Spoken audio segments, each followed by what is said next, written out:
alive. None of that horrible noise. Am I finally getting somewhere? I don't know. Fingers crossed. Fingers crossed. That was good. Lucky I caught it. I was grabbing my camera and myself and running out and look. That's good. Let's get in somewhere with something. Anyway. Talk about the elephant in the room. Anybody else feel physically fucking sick, excuse my French, about the latest projected price increases for energy? Because I certainly do. Really, I don't. Unbelievably stressed or sick or what, I don't know. How I feel, just anger. At the moment, we're paying 28p per kilowatt hour unit that we buy off of the grid. Excuse me. And it's projected on the 1st of October to go up to 51 pence point something 51 point something pence per kilowatt hour unit for electricity off of the grid.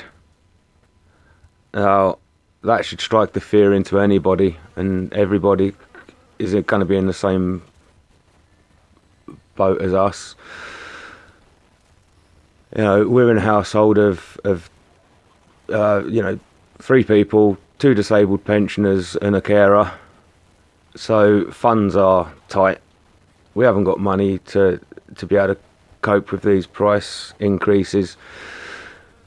Even with all the scrimping and scraping and the saving and just using what we're generating, running around turning things on and off, even at that, our projected cost is going to be about 1,900 quid a year. Without any of our solar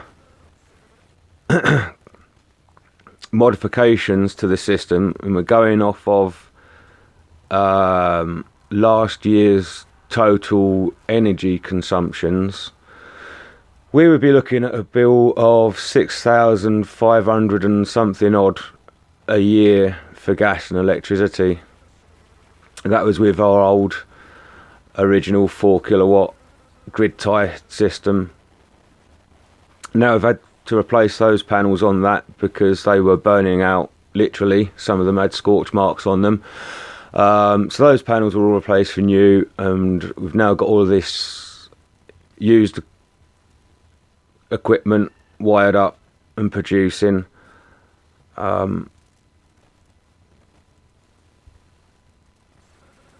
So there's going to be a great reduction in that, but also the payback period is now, instead of years, it's going to be bloody months at that price.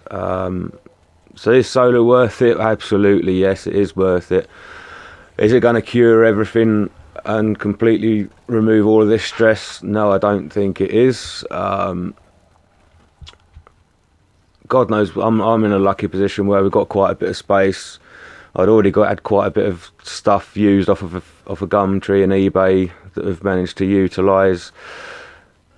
And I've got some batteries and I've got my wind turbines. But after that, I'm going to have to look at selling one of my motorcycles to buy even bigger battery packs to try and cope with this, because like solar in Scotland is boom or bust. We've either got too much or not enough, and that is with 8 kilowatts in total. So yeah, cold sweat, panic, get your arse in gear, get everything done is what I'm going to have to do. All I have really achieved is modifying these clamps for the solar panels so that I can get my ground array stood up, and maybe some more panels. You know, all I had to do there was the used system that I got. It was short of bolts and a little springy clip that the bolts go into. So all I've basically done is I've basically machined in some clearance so that I can get a bolt, a washer, a bolt, and a socket onto it, so I can use just standard captive nuts and a bolt So that's all I've been managing to do, what with commitments and other things that we've got going on. So, well, where do we go from here? Is anybody else out there feeling physically sick, or has anybody else got any great ideas or plans to be able to get over this energy crisis? Because there's no end in sight. Our government is just a farce, and when fuck knows, just don't know. Just don't know. I'm just thankful that we've done what we've done so far, because without any of this, Jesus Christ, $6,500 a year for electricity, and then it's just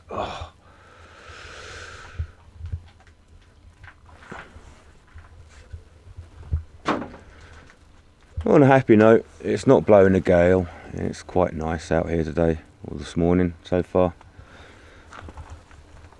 Take you a wee wander. Try not to trip over. Nice bit of fog. Hugging the hills, the valley, down into the valley. It's absolutely splendid when it's like this. Shut up, Winston. So fingers crossed it'll be a nice day.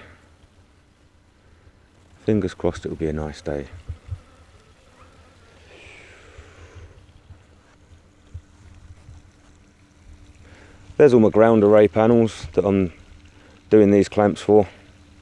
So they need to be stood up, because I want to turn that into like a windbreak for a vegetable plot, because everything gets absolutely battered around here by the wind.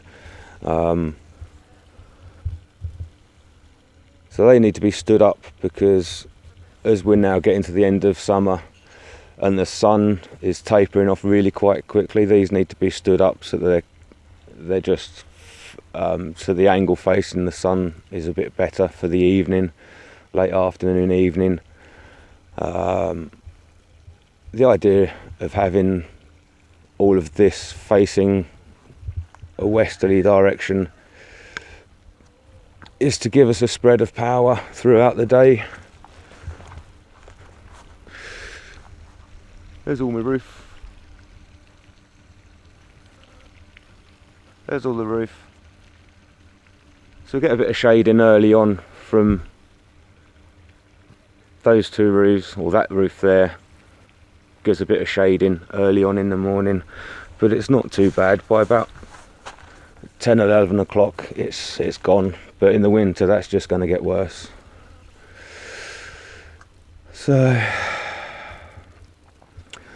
lots to do. Panic stations.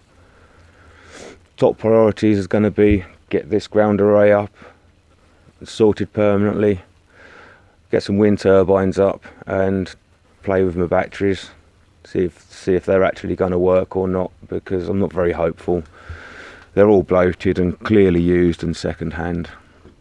But it's all we've got at the moment, so that's all for now. I think I'll try and run through some facts and figures out of my diary and off of my little computer thingy.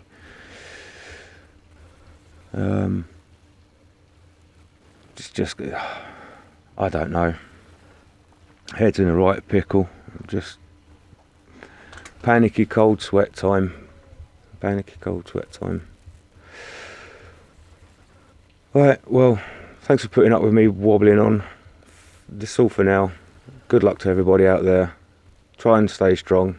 Look after yourselves. Take care. Bye bye.